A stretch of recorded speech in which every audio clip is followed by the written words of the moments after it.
Here are 10 black heroes who changed America forever, but paid the price for it. Before hashtags and viral videos made activism visible, before social media could amplify voices that power wanted silenced, there were individuals who stood up when standing up meant risking everything. These were not celebrities playing at rebellion or influencers performing outrage for likes.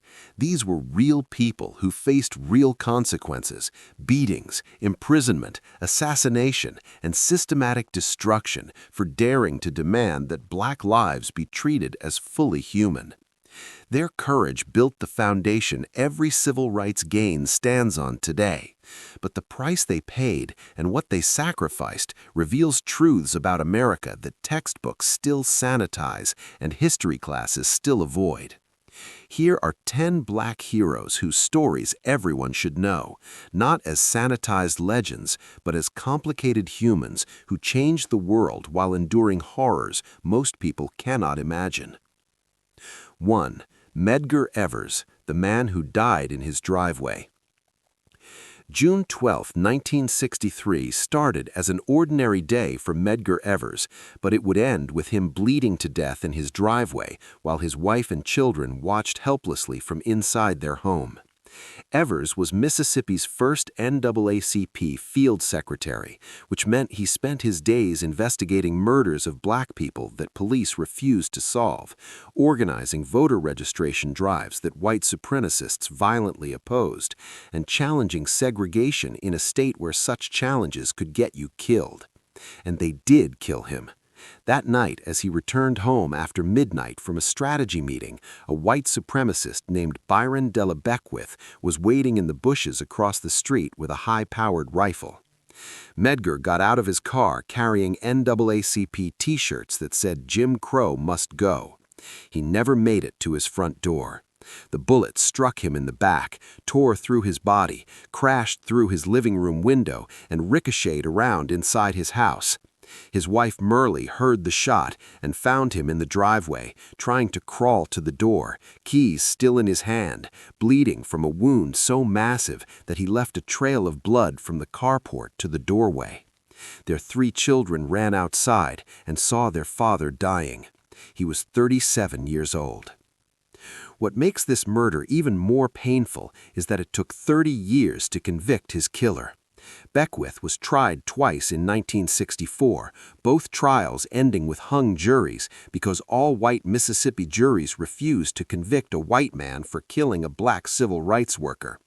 He walked free, bragging about the murder, living openly in Mississippi, while Merle raised their children alone and continued Medgar's work. It wasn't until 1994 that new evidence in a new trial finally put Beckwith in prison. Medgar Evers spent his life documenting violence against black people, investigating the murder of Emmett Till, encouraging black Mississippians to vote despite threats, and challenging segregation knowing that any day could be his last. And it was. He died doing what he knew was dangerous, what his family begged him to stop doing, because someone had to stand up. The blood trail he left in his driveway became a symbol of how much America was willing to shed to maintain white supremacy. 2. Fannie Lou Hamer, beaten for trying to vote. Fannie Lou Hamer was a sharecropper in Mississippi who decided in 1962, at 44 years old, that she wanted to register to vote. That decision cost her everything. When she tried to register, the plantation owner found out and fired her immediately, evicting her from the only home she had known for 18 years. She lost her job, her housing, and her safety in one day for attempting to exercise a constitutional right. But Fannie Lou Hamer was not someone who backed down. She became a voting rights organizer, traveling Mississippi to help other black people register despite the violence this work invited. In June 1963, she and several other activists were returning from a workshop when police in Winona, Mississippi arrested them on false charges. What happened next was torture. Police took Hamer to a jail cell and ordered 2 black inmates to beat her with blackjacks. They were told if they didn't beat her hard enough, they would be beaten themselves. For hours, these men were forced to beat Fannie Lou Hamer while police watched. They beat her until her body was so damaged she would live with permanent kidney damage and a blood clot in her eye that left her partially blind. They beat her because she wanted to vote. They beat her because she believed black people deserved political power. They beat her because she refused to be silent. Hamer survived that beating and kept organizing. In 1964, she co-founded the Mississippi Freedom Democratic Party and challenged the all-white Mississippi delegation at the Democratic National Convention. On national television, she testified about what had been done to her, and her testimony was so powerful that President Lyndon Johnson called an emergency press conference to get her off the air. But millions had already heard her, had already learned what Mississippi did to black people who wanted to vote. Fannie Lou Hamer's most famous quote came from that testimony. "I'm sick and tired of being sick and tired." She lived the rest of her life with the injuries from that beating, with poverty that never left her, with the knowledge that America had to be dragged kicking and screaming toward giving black people basic rights. She died in 1977 at 59, her body broken by the violence of a system that feared her courage. 3. Malcolm X, assassinated for evolution. Malcolm X spent most of his public life as the angry counterpoint to Martin Luther King's peaceful protests, the militant voice that terrified white America and inspired young black people who were tired of turning the other cheek. As the charismatic spokesman for the Nation of Islam, he preached black self-defense, black economic independence, and complete separation from white society. He called white people devils. He mocked integration. He said violence in self-defense was not violence but intelligence. And then he changed. In 1964, Malcolm X left the Nation of Islam after conflicts with its leader Elijah Muhammad, made a pilgrimage to Mecca, and began articulating a more inclusive vision of human rights that still centered black liberation but no longer dismissed all white people as irredeemable. This evolution made him more dangerous to multiple groups. The Nation of Islam saw him as a traitor who knew too many secrets. The FBI saw him as someone whose new alliances could build a genuinely revolutionary movement. White supremacists saw him as a black leader who might actually unite people across racial lines. On February 21, 1965, Malcolm X was speaking at the Audubon Ballroom in Harlem when 3 men rushed the stage and opened fire. They shot him 15 times at close range in front of his pregnant wife and 4 daughters who were in the audience. He was 39 years old, on the verge of building something new, caught down by assassins who were likely working for the Nation of Islam, but whose exact connections and motives have never been fully revealed despite decades of investigation. What makes Malcolm's death especially tragic is that he was killed just as he was finding a more mature, more globally connected version of his politics. His autobiography, published posthumously, became one of the most important books in American history, inspiring generations of activists who saw in him proof that growth was possible, that changing your mind based on new experience was strength, not weakness, that you could be uncompromisingly committed to black liberation while still being strategic about how to achieve it. He was murdered for becoming more than what anyone expected him to be. 4. Rosa Parks, the tired woman who wasn't just tired. The story everyone knows about Rosa Parks is that she was a tired seamstress who refused to give up her bus seat to a white passenger in Montgomery, Alabama on December 1, 1955, and that this spontaneous act of defiance sparked the Montgomery bus boycott and the civil rights movement. That story is simple, inspirational, and almost completely wrong. Rosa Parks was not just tired from a long day at work. She was a trained civil rights activist who had spent years working with the NAACP, attending workshops on nonviolent resistance and preparing for exactly the kind of confrontation that happened on that bus. She knew what she was doing, had discussed it with other activists, and understood the consequences she would face. And those consequences were severe. Parks was arrested, jailed, and convicted of violating segregation laws. She lost her job, she received death threats, her husband Raymond suffered a nervous breakdown from the stress and constant danger. They eventually had to leave Alabama entirely because they couldn't find work and couldn't live safely. The boycott that her arrest sparked lasted 381 days and succeeded in desegregating Montgomery's buses, but Rosa and Raymond paid for that victory with their economic security and peace of mind. They moved to Detroit, where Rosa worked as a seamstress and later as an assistant to Congressman John Conyers, never wealthy, never truly compensated for what she had sacrificed. The sanitized version of Rosa Parks, the tired woman who just wanted to sit down, erases her agency, her training, her conscious choice to be the test case that civil rights lawyers needed. It makes her passive when she was strategic. It makes her accidental when she was deliberate. The real Rosa Parks was a revolutionary who calculated the risks and took them anyway, who endured arrest, unemployment, threats, and exile because changing the system required people willing to put their bodies and lives on the line. She lived to age 92 and spent her later years watching America celebrate her as a symbol while still struggling with the very racial inequalities she had fought to eliminate. 5. Thurgood Marshall, the lawyer who risked his life in Southern courtrooms.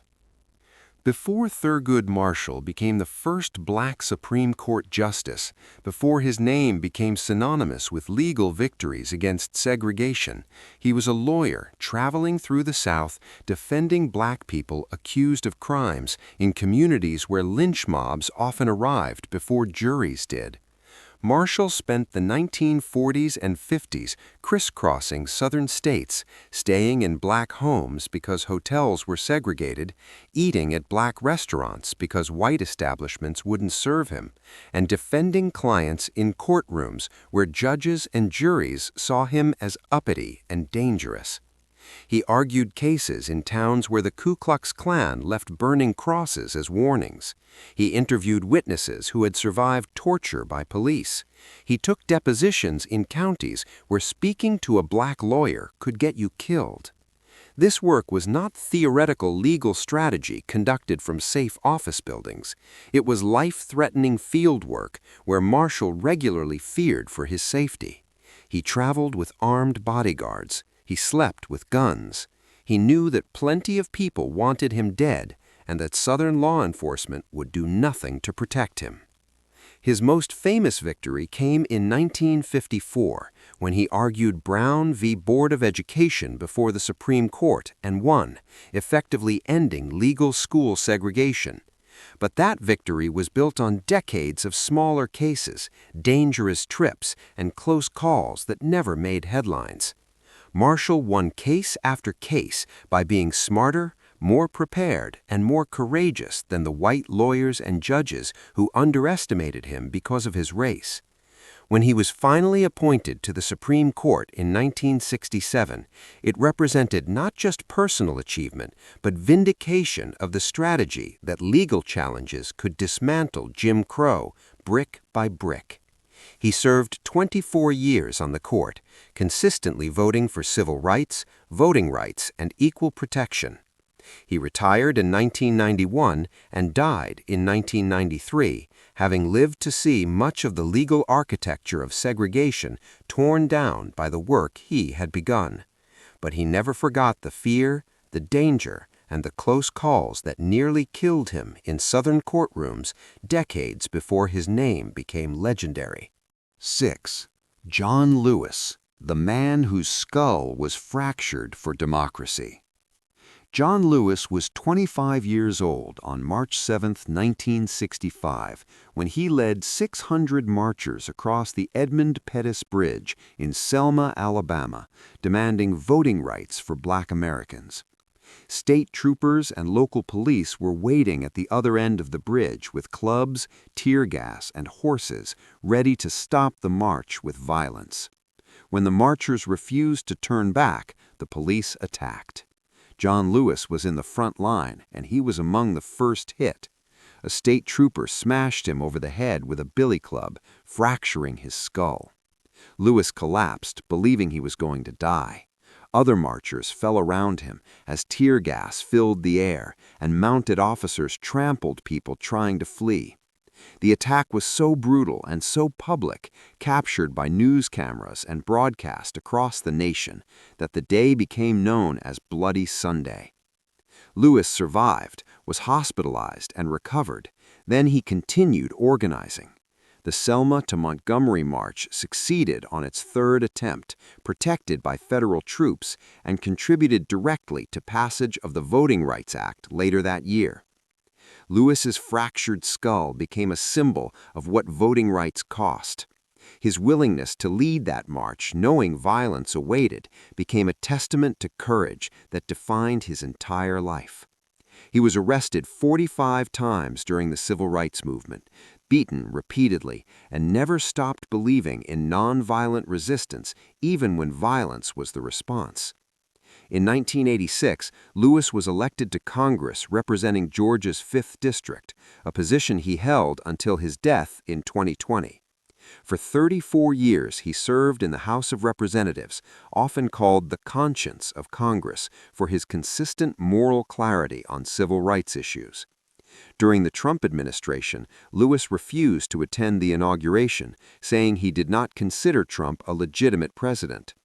During Black Lives Matter protests, Lewis visited the streets painted with those words in Washington, D.C., walking with a new generation of activists fighting battles he thought had been won decades ago. When he died at age 80, tributes poured in from across the political spectrum. But what mattered most was that he had lived to see a black president, lived to witness progress he had helped create, even as he recognized how much work remained unfinished. Wilma Rudolph's story wasn't just about athletic achievement. It was about refusing to accept other people's limitations, about family members who believed when doctors didn't, and about using whatever platform you gained to make the world slightly more just. She had overcome polio, poverty, and segregation to become the fastest woman alive, and she never let anyone forget where she came from or what she had survived to get there.